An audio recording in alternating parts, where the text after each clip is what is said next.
I think you're that. totally normal, Jordan. But except for your thing about I'll, like GIF and GIF. No, that's 100. The guy gets to name it whatever he wants to name it. That's all I'm saying. He gets to pronounce the pronunciation for it. I just like I don't know. Well, just think. Well, if it's a soft G is how he's saying it, then GIF would be correct because think about like giraffe, giraffe. It stands for graphics. It's a soft G. It stands for graphics. It doesn't matter. He's the one who gets to say it. Yes, the word graphics is what that G represents in the acronym, right? Yeah. But the acronym, here's the thing, you're not saying graphics interchange format, right? You're not saying that as GIF. So if you just put GIF together, you would follow a soft G, which would then be more like a J sound. If you're making it one little thing, if you're gonna make a pronunciation of GIF, and that's the word, the graphics part of that doesn't matter anymore because you're saying this specific thing. I hate the we'll have to agree to disagree thing, but like I will like die on that hill, and I know you will die on that hill. That's fine, and I have no problem with that. Rob will always say that Die Hard's a Christmas movie. I'll always say it isn't. That's just how I feel. See, I agree with him, but I don't care enough on that one. This one, I will fight to the very end. This is my Die. Welcome to the Cinema Society. But these are fictional characters. Fictional characters. Am I getting broody? Ready to see a grown-ass man cry about some Star Wars and Space Wizard? You shall have my Bombadil. Tom Bombadil walks up and he's basically like, "Oi, get off him!" And the tree's like, "Oh my bad." Let's all have a good time and have fun. And welcome back to the Centerway Society. Tonight, even though we're out of the month of October, we did want to get one more little shebang out with some Halloween-oriented stuff. So spooky episode. One last finale. Yeah, one last spook. I remember Halloween. I remember my first Halloween. Nice. Joining me on this lovely evening that's totally not in November is Mr. Robertson. I'm here. I will refrain from making too many Christmas references. Yes. Yes, because he has hit Christmas mode, even though I was told the background today would be Christmas, and I guess maybe he's just been a little lazy. I don't know. No. Caitlin and I are not doing anything on Saturday, so we've decided to just take everything down on Saturday. Saturday morning, we're going to start decorating the inside of our home. To be a winter wonderland. So next episode, you guys will see the majesty of Christmas. I thought you were being nice and trying not to start a fight tonight. But now I see your name, Santa Claus is coming to town, and I realize trying to start shit on the low. All bets are off. Yeah. And also we have tonight with us the lonely man himself who played Final Fantasy and watched Scream for Halloween last night. We got Dustin. Which Final Fantasy did you play? Final Fantasy 14. My very first MMORPG. Really? I'm having a blast. Yeah. Awesome. I joined a clan and everything. We're the Floof Fighters. Nice. Yeah. Do what you gotta do. Nice. Mm-hmm. And I'm Jordan. I'm kind of hosting it, but not kind of hosting it. We're just having some fun. So tonight we are going to talk about it's something that we wanted to get in, but unfortunately the season of fun also is the season of flu.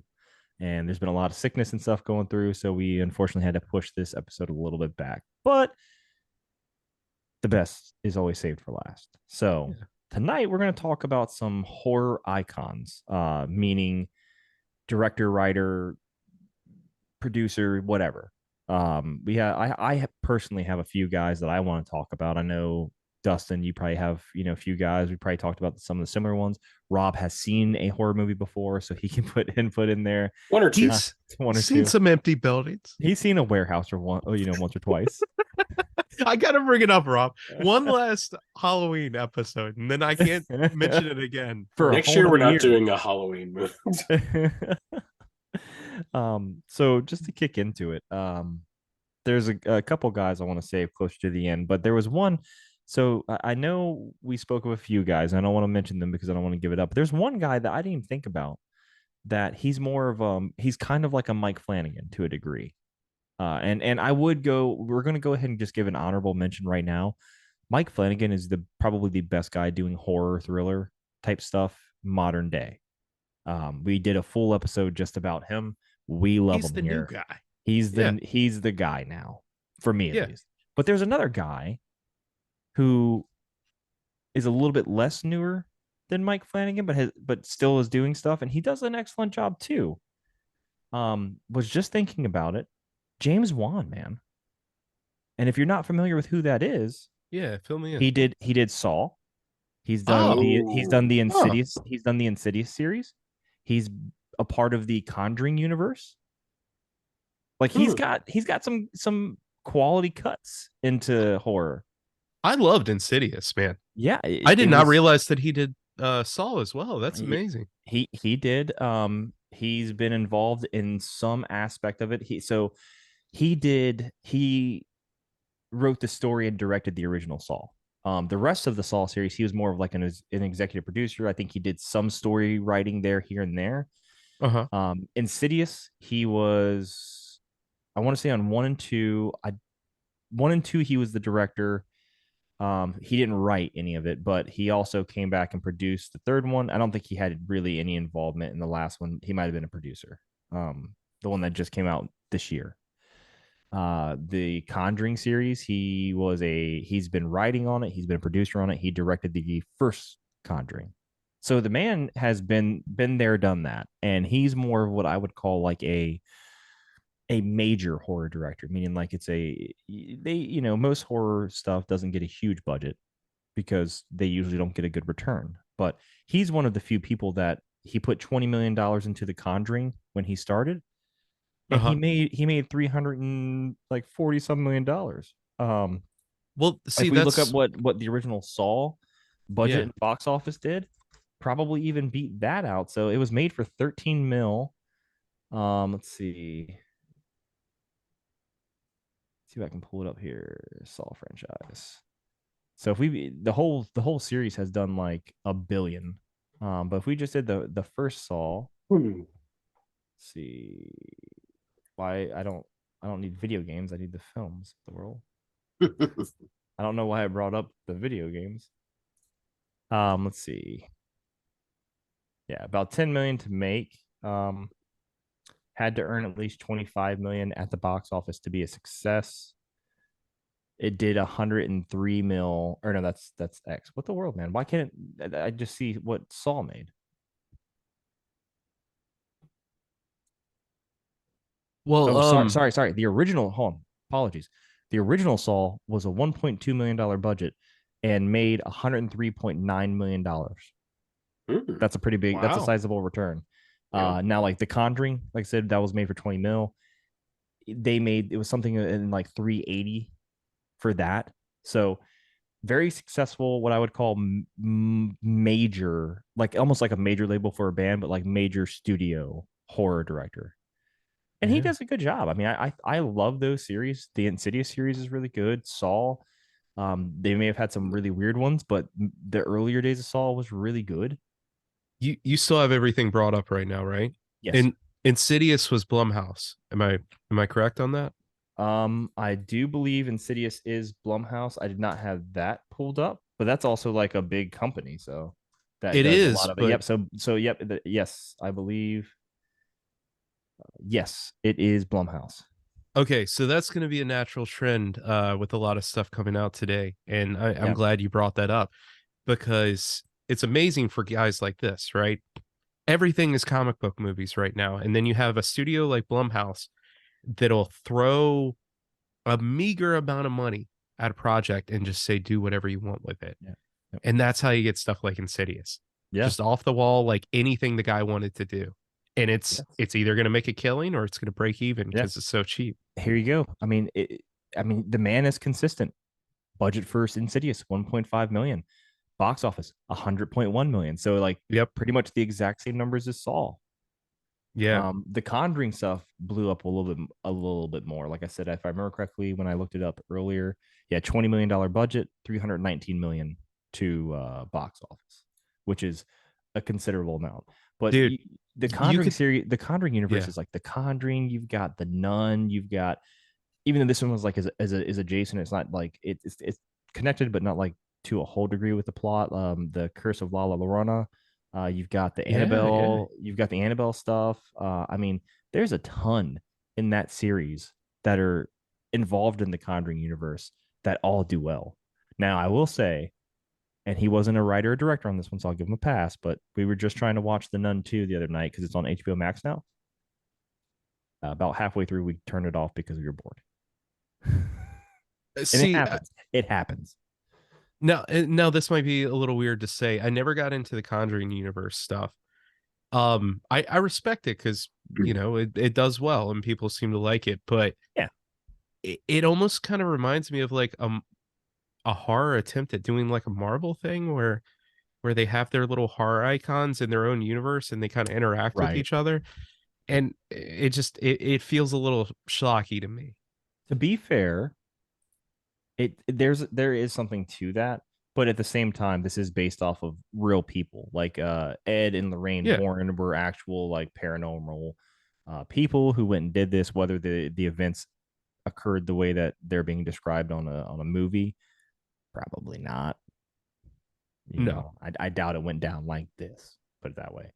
But yeah, I mean, this one I think hits a little bit more home because it's more of this is like a real life situation. This is something that actually happened. They at least went and did these things, and there were like priests and stuff like that coming from the Catholic Church to go help them with like demonic possessions and stuff. Yeah. So it's a little bit more real, obviously made to movie, and they kind of exaggerated, poetic license, man. They, have some fun with it. Made it more dramatic. Yeah. So you want to watch a documentary? You go watch the documentary. You want to see something more entertaining? You want to see some crazy? You want to see some crazy shit? You're gonna watch James Wan. Okay. Yeah. And James Wan he's done a lot of things. Not only has he done the horror side of things, but he also is like I think he was a part of what am I thinking of? Aquaman. He's directed Aquaman. So he was an executive producer on the newer Mortal Kombat. So he's done quite a few other things too, but most of his stuff I would say has been more so the horror genre. So he's someone I wanted to give a nice little shout to. More of a modern guy, just like Mike Flanagan. Has his style and does well with it. Yeah. So. Yeah. Yep. Now, who is someone you wanted to get into, man? I wanted to talk. He doesn't have a long list of films, at least that are well known. I've only seen a couple of them myself, but I thought it'd be worth bringing up. And I'm gonna butcher the dude's name. Ari Aster. He did Hereditary and Midsommar. Oh, okay, Midsommar. Yeah. Those ones you don't really add a little movies. spice to it. No, I'm not. It's just Midsommar. It's Midsommar. No, yeah, he did those two. He did. He's got it. Yeah, if he did both of those, I mean, I knew whoever did those two was the same person because the way they are, it's a very specific styling. Very distinct. I dig it personally on a level because it's very. It feels like art, man, and it's horror at the same time. Yeah, it's more of a and he like at least with the Midsommar one, man, it wasn't scary, right? It's not scary until the end. It's just odd. It's really odd, and you're like, what in the world's going on? It's one of those like almost like a psychological scare thing to you. That's like, could this happen? Does this happen? And you're not really scared by it until you get to that point where like all hell breaks loose at the end, and you're like, what the fuck? You're left in this place of like, do I need to watch a comedy to go to bed, or do I just like I don't understand? I need to drink some water real quick and calm myself down. I don't know, It's just such a weird, ending to his films. Yeah, but you brought up a fantastic point. Um, kind of like when we were talking about Mike Flanagan, right? He does a lot of stuff in the background, stuff you wouldn't even notice until you watch the second, third time, right? This guy has his own distinct style of just building tension, and it's the same reason I love The Thing. It's the same reason like The Shining was so fantastic. It's not jump scares. It's not Jason, a slasher flick. Right there for you. It builds. It's the uneasiness of stepping into somebody else's culture, like in Midsummer, if you want to put it that way. Right. And things being slightly different. And is this culture shock? Am I supposed to be okay with this? Like people are jumping off of cliffs and killing themselves because they reached the ripe age of 65, if I remember right. Yeah. You know? Yeah, exactly. Absolutely. Yeah. I mean, it's just it's such a different way to do horror, which is insane to think about, because horror has for many years been a slasher, killer type of thing, and it doesn't really have to be. No. Right? Like you don't need the Jason or the Freddy, although those are, very classic, killers. They're fun. Yeah. And people love them at this point. Like I don't think anybody fears them anymore. It's more like, oh man, I'd love to see me some Jason, No one fears that because it's not something that's happening. But I think we're shifting more into something that's like a lot of people are using realism with horror now. And I think that's why like a lot of the people that watch stuff now are more like freaked out by things, because it's like some of this shit could really happen. Like, and we just never know about it. Like Midsummer could legitimately be happening, and we never know because, dude, we're in the US. We don't know what happens in some place that we're not familiar with, that they have their own traditions and things going on. There could be stuff like that happening somewhere else in the world. Yeah. And they're just killing people for shits and giggles, because that's what their religious belief, right, tells them to do. And absolutely. Just some poor fucking dude on a trip fucked around and found out. Right, absolutely.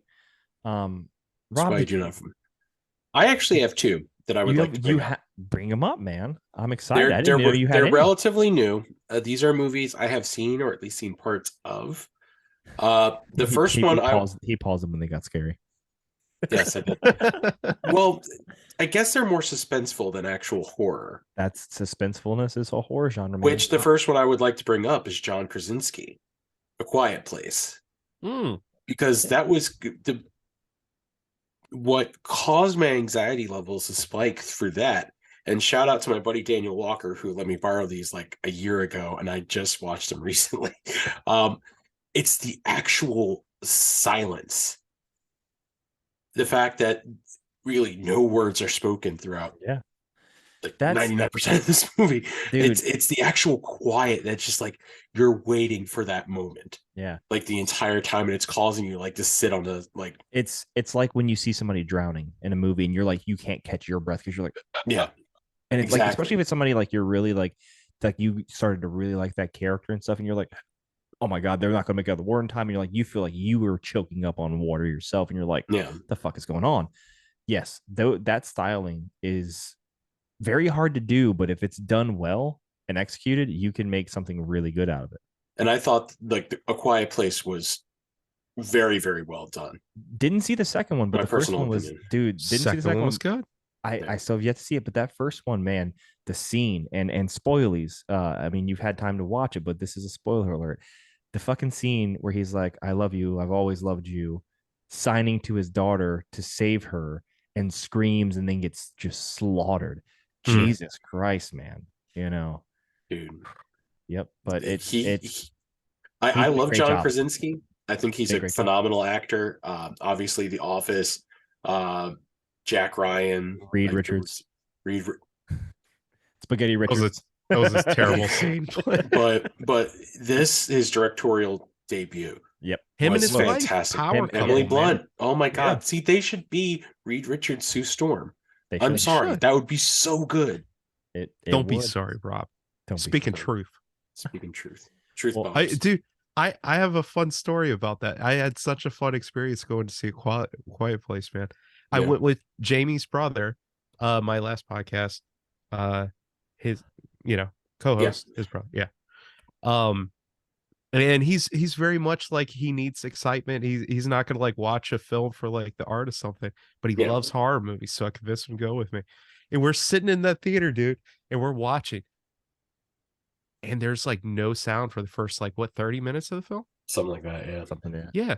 And he's just sitting there and he keeps on like looking around. Everybody's like trying to be quiet, like won't eat their popcorn and stuff. And he's just like, what the hell is going on? Like 10 minutes into it. Just like looking at me. I'm like, dude, I don't know. Right. I guess they just gotta be quiet. So another one I want to bring up real quick, and this can be a short one. He's more recent still. Trying to get kind of the newer guys out of the way so we can get to some of the legends of horror. Yeah. I don't think you can do anything with horror or suspense or thriller and not bring up Jordan Poole.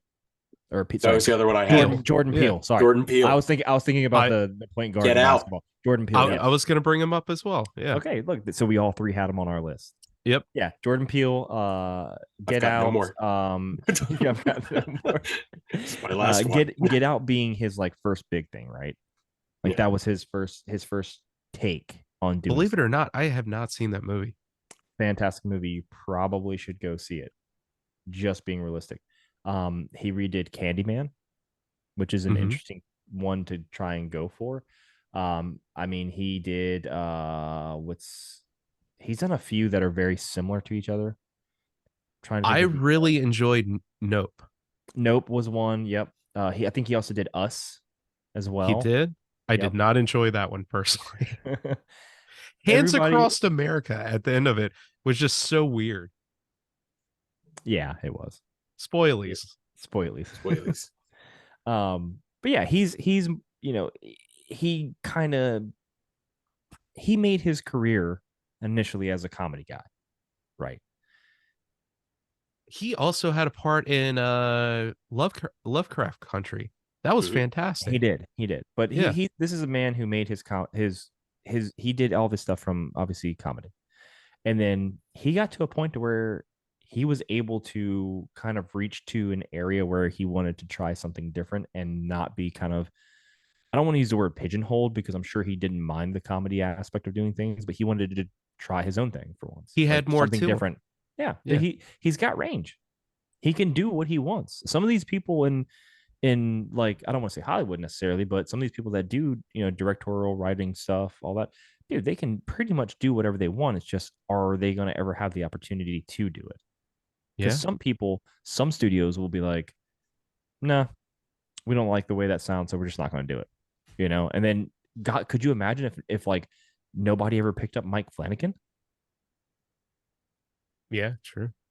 So like I praise Netflix for that, but I'm also grateful that he's finally getting out from under their contract. So now he can go do his own stuff that he really wants to do. And I'm glad you brought him up too, because he is probably one of the only directors that I can think of, at least that has mainstream success, that touches on galactic horror, if I'm saying that right. The H.P. Lovecraft style of horror, where it's a person who realizes that they're lower on the food chain than they thought. That just anxiety of like realizing how small you are. Right. But he uses like a different approach to it. Like in Lovecraft Country, it's being a minority in America. Yeah. Like years and years ago. Like I mean, just being oppressed, racism and stuff like that, using that in the same way like Lovecraft would have used like, elder beast monster, eldritch beasts and stuff like that. Old gods. Yeah. So yeah, I do want to see more definitely coming from him. Yeah. So did you have anybody else on your list, Dustin? I'm sure you No, did. that was my other one. That was it? Yeah, I thought Can I throw one out there? Yeah, go ahead. There. Okay, so back in my Coast Guard days, like mid 2000s, there were a couple movies I saw, and one of them was like there was a John Cusack movie I saw, and I forgot the name of it. It was You're talking about the one with Edgar Allan Poe, or are you talking about the one where he's in the the hotel. the hotel room Yeah, room I, I've 13 room is it room? No, it's not 13. I honestly I don't remember what it's called, but anyways, Wait, but one of the ones that I saw, who he is becoming a horror icon in his own right at this point, though he started with remakes. Because I saw his version of Halloween, and that's Rob Zombie. Oh yeah, good one. Yeah. yeah. So Rob I Yeah, haven't Zombie. seen House of a I haven't Thousand seen Corpses. I haven't Yeah. seen a lot of his remakes or a lot of his movies that he's done, but I did go see Halloween in theaters when he redid that. So, which was actually That's really so good. that's thought so he did a interesting really to me good job. that you're like, I can go see Halloween, but a warehouse is what gets me. You know what, man? I'm sorry, It's the Rob. fact that the warehouse is where things were going to happen. And don't I tell me that wasn't where things were going to happen. I Things were gonna I, things were gonna happen there. I know. I'm just busting your balls. By the way, room 1408. 1408. Yes. Okay. Yeah. I See, knew it thought, was room something. I yeah, couldn't I thought remember. at first I thought you were talking about because he did a movie where it's not a hotel, it's a motel, but it's John Cusack and it's Identity, and it's about his split personalities. Yes, Identity was a Great. great movie. Have you never seen that, Dustin? Well, I think I thought the movie he was talking about was that movie. Was Identity? Yeah. Because that's what I thought he was talking Those are about at two different first. movies. Yeah, room 1408 is the So- one where he's in it's like a hotel room or whatever, and It's like he goes into these haunted places and he tries to debunk everything. I kind of And like really thought it was the other movie. No, I yeah, so so he spends the night in this supposed haunted hotel room that nobody is supposed to go in. And he survives the night, but he has like this horrid experience. yeah. But the biggest thing is that he records it, and he's like, there's one part where it's like his daughter had died and he was listening back to the tape and he thought everything was just a figment of his imagination, and he's sitting there just thinking about what to write for this experience, and he hears his daughter's voice on a recording. So it was messed up. So Yeah. but Yeah. no, that I thought Rob Zombie has done a really good job with what he has done. And even though I've only really seen like the one movie, just because, like I said, this is not my style. I'm not a huge fan of these films, but regardless, his version of Halloween was very, very good. Well, if And we're gonna talk about a remake of Halloween, we have to bring up the man who made the original, right? And this is Ooh. one of Dustin's John favorites, Carpenter. Mr. John Carpenter himself, recognized as one of the masters of the horror genre. Yes. Yeah. He's done multiple. Halloween series does not do anything without him. He did Assault on Precinct 13. Is that horror? Well, not No. every movie that he did has to be horror though. Well, it has horror elements. Has the elements, you're right, but Yeah. The Fog was a big one. Obviously we know Dustin's love child, Thing. that he has The Thing. So he's done quite a few that were really, really good.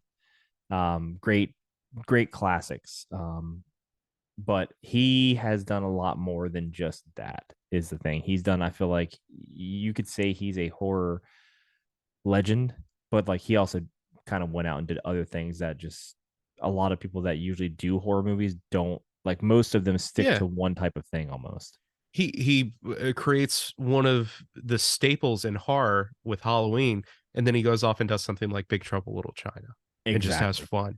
Yeah. You know? And the man just wants to play video games. That's all he wants. Sonic, man. He loves his Sonic. Yeah. Right. My favorite thing about John Carpenter, man, is the way that he will weave this unspoken thing about the supernatural into his films without actually ever stating it. It leaves you with this feeling of like, was it more? Or am I just exaggerating it? Like, is Michael the embodiment of evil, and is he unkillable? Or is he just like getting lucky? You know what I'm talking about? Right. Yeah. Like did this just all just happen to work out for him? Or he is Yeah. the pure embodiment of evil. Yeah, he's unkillable. Well, obviously, like the longer the series goes on and stuff, like that gets kind of debunked. But like, Right.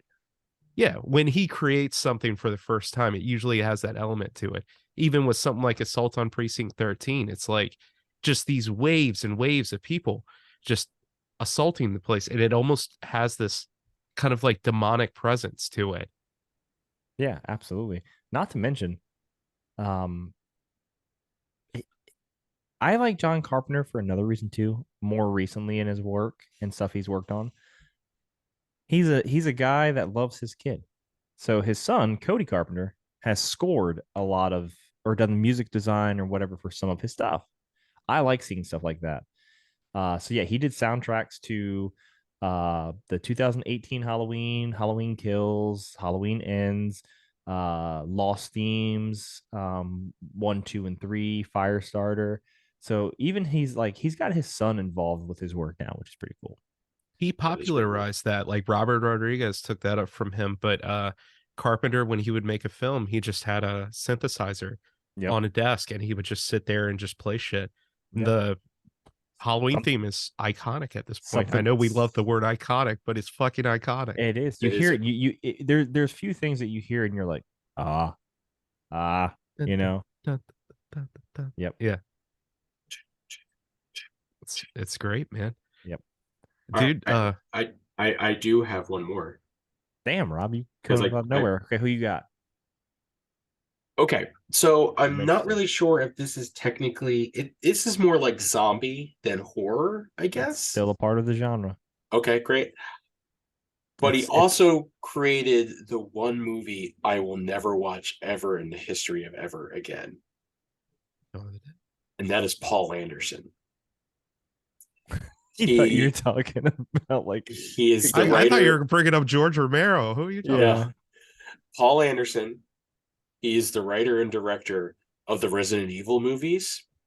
Oh, He is the Huh. writer and director for Monster Hunter.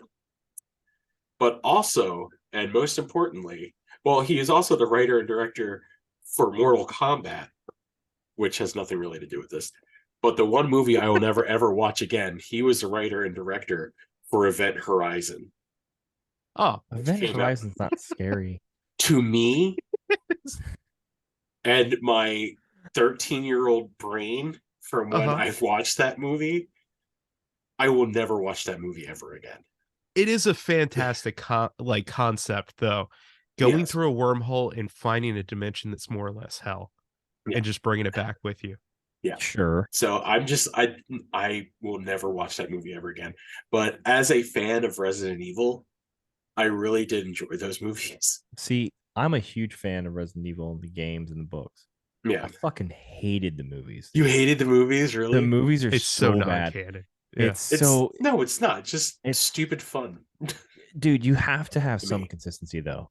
You know what I Yeah. mean? Why? Also, That's to just be silly. to be fair, were you Yeah. referring to the zombies as Resident Evil? Because you Yes. do know they're not zombies, right? No, because They're, I never they're played more the or game. less zombies. They're not right? zombies. Well, it's a virus, but It's, like they're infected with the T virus. At least Okay. in the beginnings. They're there's zombies. a broad spectrum to zombies. Like I That's true. get it. You know, So- they're, I don't. they're infected, but I enjoyed the Resident Evil movies for what they were. okay. mean, all right, They're I not can great watch- cinema, but I could maybe watch the first one. the Like, first one was really good. It was okay. Honestly, the best scene is when they're in the fucking room and the lasers coming through, and they're Yeah. like, "Oh, that scene is like." You watch that and you're like, "That is just fucked up." Yeah. Like they're, It really is. but realistically, like you know, like I don't know, something about because that was what was it Mila Jovovich, right? Yep. Yeah. Starting this, dude. I don't know. It was like her and because well, her and her husband are the ones that did like a lot of the producing for that. Is he Paul? Is her husband Paul Anderson? I think so. Yeah. Yeah, Okay. he like writes and directs and produces it, and she And acts in it, right? Yeah, Yeah. yeah. Because she's like the main person throughout the entire series. Yeah. Yeah, it was okay.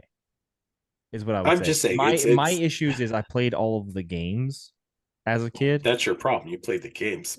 Well, the issue is if you play the games and you read the books and then they make a movie and you're like, this isn't how any of this happened. Why isn't Wesker in the first one? What's going on? You're like, what is happening? So yeah, it's just one of those things where I just wish they would have. It's okay if you want to do your own thing and make additions to a story. At least have the general like beginning of the story, and pull a lot of elements from that story. And in those movies, I felt like all they did was they were like, we have the STARS program, we have the T-Virus, we have the house, and there's a company called the Umbrella Corporation. And outside of that, all bets off. And then the only other thing that they really did very accurately was the one guy gets bit. He gets put into the Tyrant program, and then he becomes Nemesis. And Nemesis looked pretty decent in the movie. That's about as far accurate as they get. But let me get off of that. I just, for what it is, still a great series. It's a good series for what it is. Can I bring up an honorable mention since we're on like what constitutes a zombie and everything? 28 days later, man. And weeks. And weeks as well. I keep on hoping months comes out right at some point. But yeah, that was an infection. That was an infection. Yeah. And that was a fantastic zombie movie, man. Is that not a zombie movie? It is a zombie movie. Are you a fan of World War Z as well?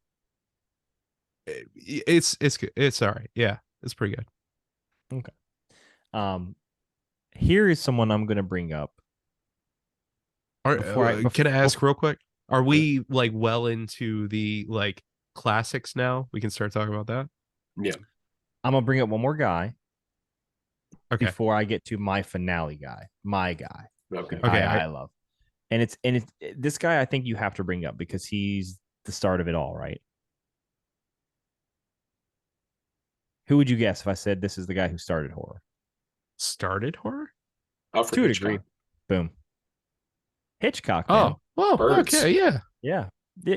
I don't want to go Birds too in high school. Yeah. Oh, yeah. Not scary at all. But if you like think about it when they were, in the early days of cinema, probably was terrifying because they're like, that's like, this is actually real. This can happen. Birds can just start fucking with you, start shitting on you and stuff.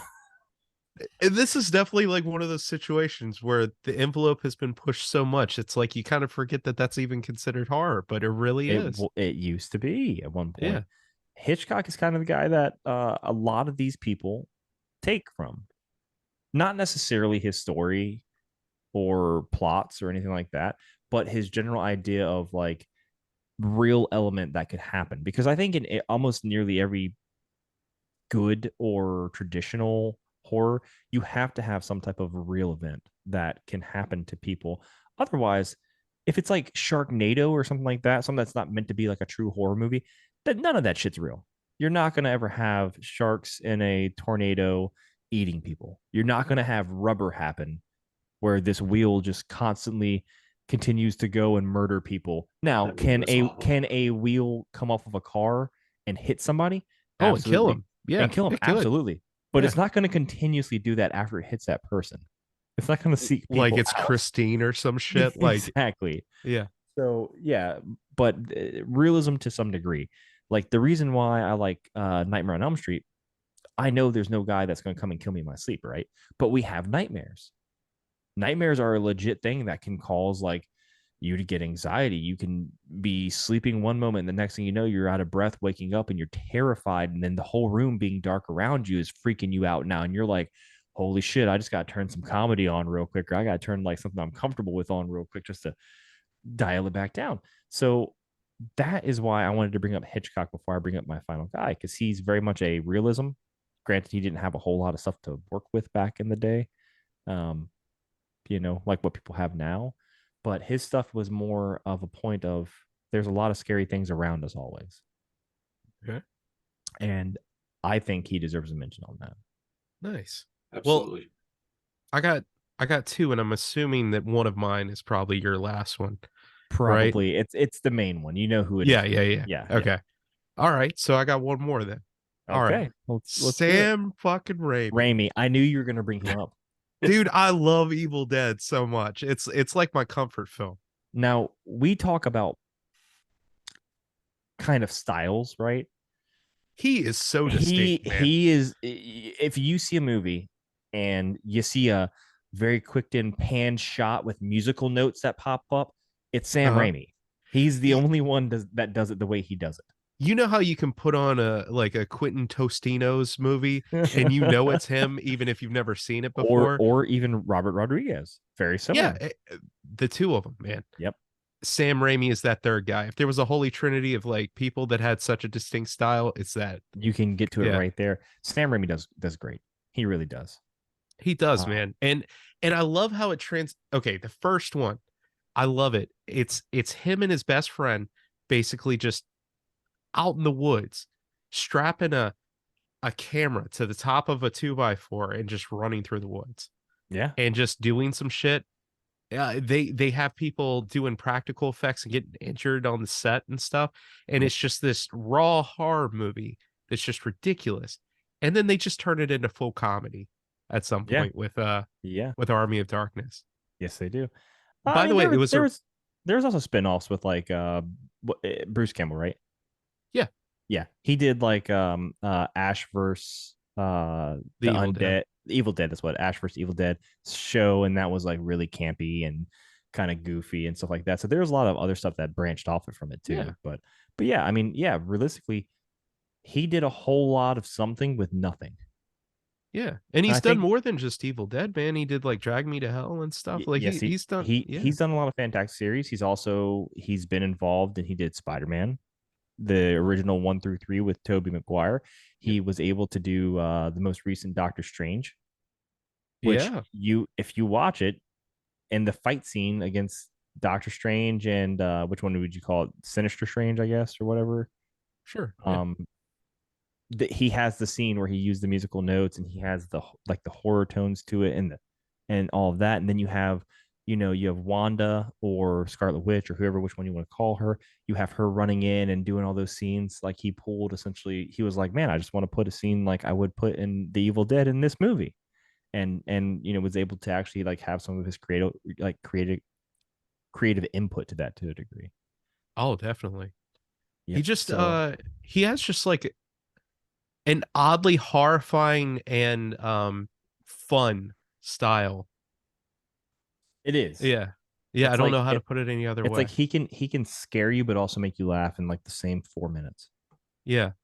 Like Rob, I know you will not actually watch this, but there's just this fantastic scene where the entire room, like there's like a deer head up on the wall and everything, and blood just starts coming out of shit, and the deer head starts laughing at him, and his hand is being possessed by the like the demon that came out of the fucking park, and it's trying to kill him, and he's just like fighting with it, and he's just like, you're coming off, like chopping off, and somehow it's this just fever dream of just horrific demonic possession and everything, and somehow it's hilarious.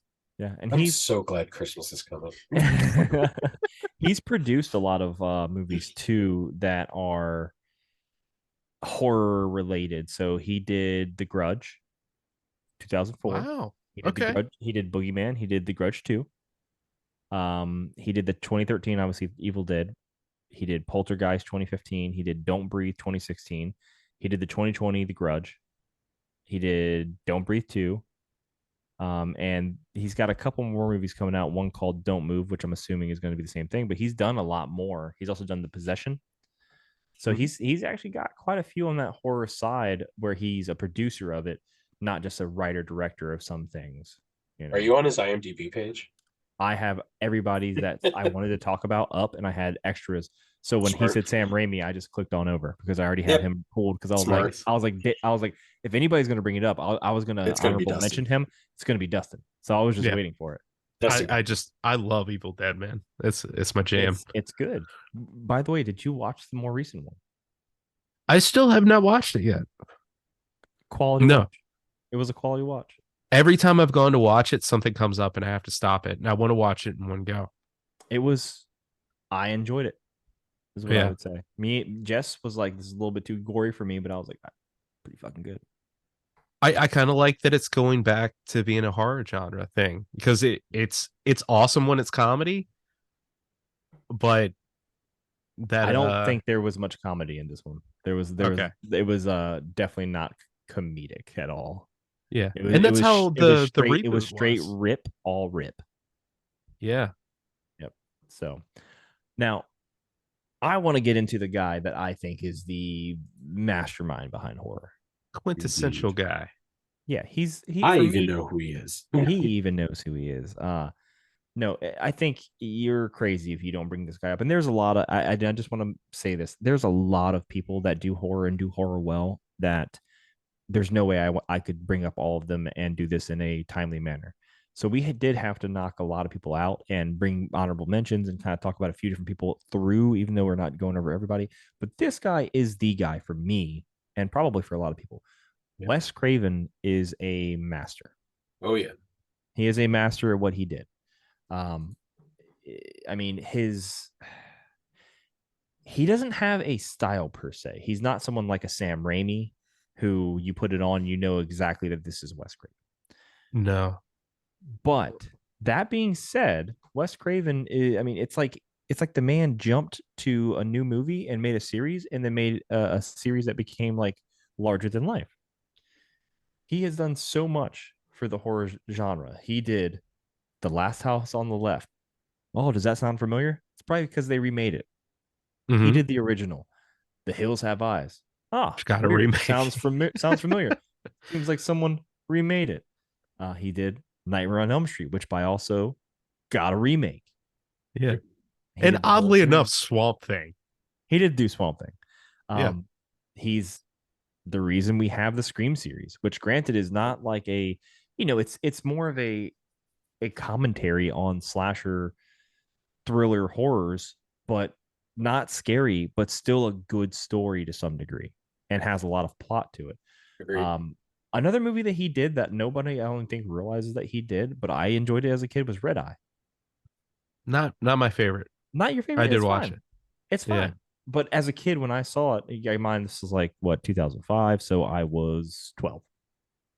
It was just something that was a little bit different than what I was used to, You got to remember this is around the same time that like Snakes on a Plane came out. So there was a lot of weird movies coming out around this time too. Yeah. Is it safe to view? Right.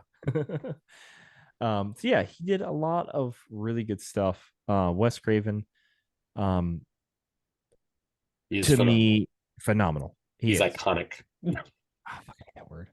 We overused it so much, but like I guess if you use it in the right context, this is the guy that's iconic. But to be fair, reminds me, I would say the same about John Carpenter. Iconic.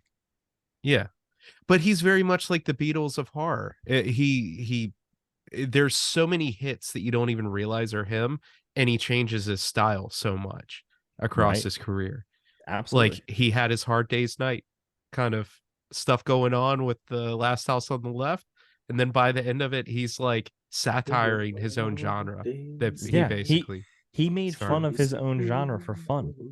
Yeah, because he set the rules, and then he's like, "Yep, yeah, yep." Scream 2, he's talking about they have the dialogue in there where it's very much, sequels never do better than the originals, and it's like this is literally like I don't even know that he realized that it was going to happen, but the sequel did better than his original. Yeah. How do you do that? Carefully. Carefully. I think it's very interesting. I don't know how much you did like actually looking into him as a person at all, but I've noticed a lot of directors and writers are kind of steeped in the genre themselves, like especially with like a Guillermo del Toro and other people. He was one I had that I just had to nix because he's there, but he's not like. He doesn't have a huge catalog. It's spooky. It's not exactly stuff. But Guillermo del Toro is someone I did want to talk about, but I did not have the time for it. Definitely an honorable mention. Honorable mention, absolutely. Yeah, but a lot of these people, they're very much steeped in other in the genre of horror itself. It's like they grew up in horror and they said, I want to do this too. So they're doing stuff very much related to the things that they liked and maybe doing new stuff with it and innovating in their own right. But Wes Craven didn't watch movies. He grew up in a very religious household and he wasn't allowed to like go see films and stuff.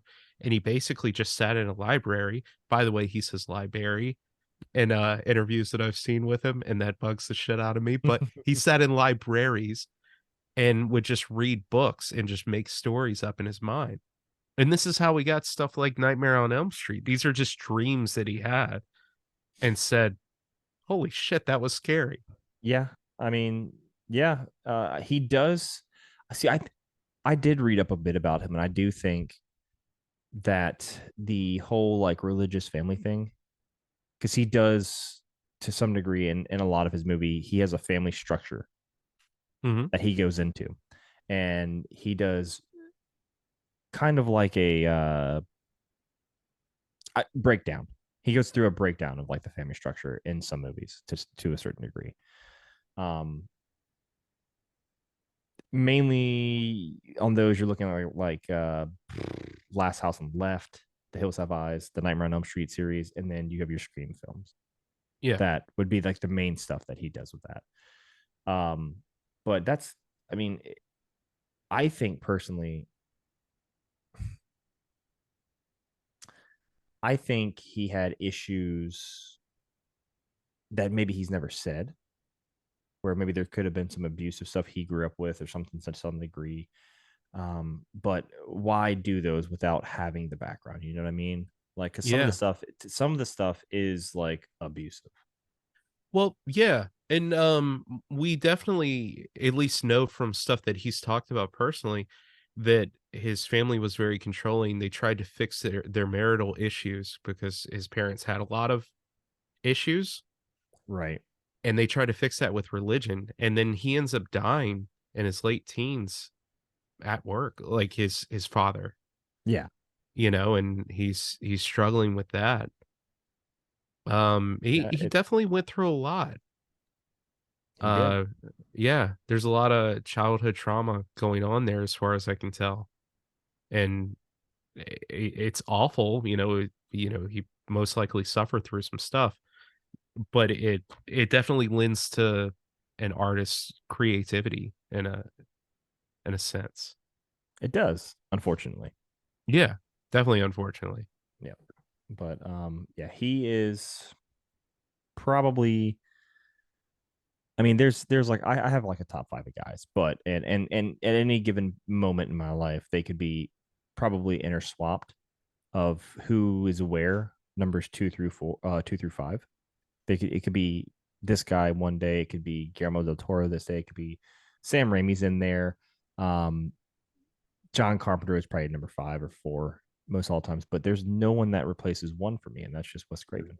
I think I like all of his work. There's not a lot of stuff that I don't like from him, and he did such a fantastic job in an era where horror was, in my eyes, probably at its lowest and dying. He rejuvenated it to some degree. Yeah. Yep. Yeah, and pointed out all its flaws with Scream. Yes, he did. Later on. Yeah. So, and if you like this episode, pretty much, yeah. But yeah, I mean, that's just kind of where, you know, it should be. He is the legend for me in this genre. Agreed. Did a fantastic job. Rob, you saw all the Scream. I did. You did. Honestly, they're solid movies. I probably would watch them again. I didn't in Halloween because, you know, I didn't want to. Right. But Wes Craven is incredible. He's a master of his craft. He's such an amazing director and narrator. So, I mean, hats off to him. Yep. Which actually kind of leads into my ending point for this episode. And that is we are not going to do a Marvels episode next week.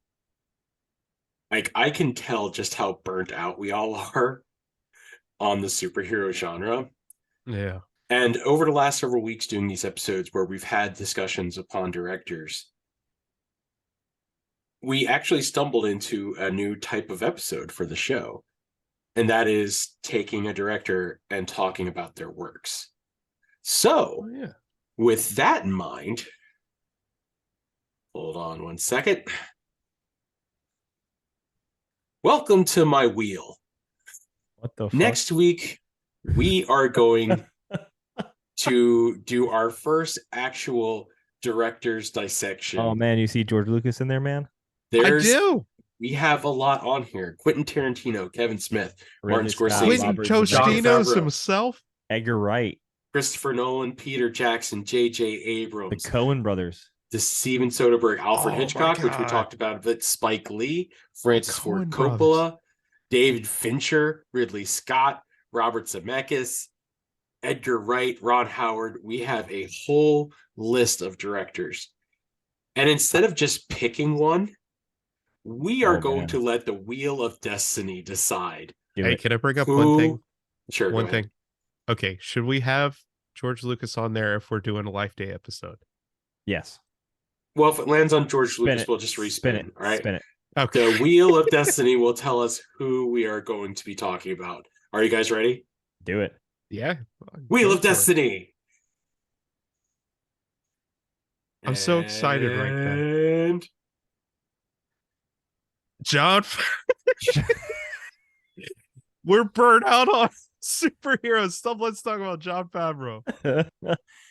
He's got a deep catalog. I was It's really fine. kind of hoping we could use that for December since he did Elf. That's perfect. You know what?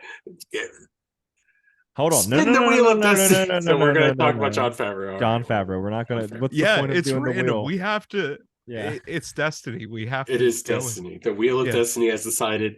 Next week we're going to try and do this at least once a month, where we're going to be talking about different directors. We'll start off with John Favreau. Yeah. I mean, Hell yeah. he's done a lot of great works. Elf. We'll The fucking not irony. let's not talk about Iron Man. But we'll get more into detail on what he has done next week, and we're really excited about that. But if you guys like this episode, you can find us on YouTube, Spotify, Apple Podcasts, Google Podcasts, Amazon Podcasts, blah, blah, blah, blah, blah. Find us over on TikTok. Find us on Facebook, facebook.com/Centerway Society. We're everywhere. Thank you for listening to the show. Thank you for being part of our spooky discussions. Next week, obviously, we're going to talk about John Favreau. Then we have Dustin for his birthday. We are going to be doing a Life Day episode, which I don't know what the hell that means, but I guess we'll find out in 2 weeks. You don't So- celebrate Life Day? I do not. Anyways, Jordan. thank you guys. I don't either. Thank you guys for listening to the show, and we will see you next week. Thank you for listening to us talk about horror icons. Honestly, this was a lot of fun, even though I don't watch a lot of these fucking movies you guys are talking about. So, all right. Anyways, we'll see you next time. Right.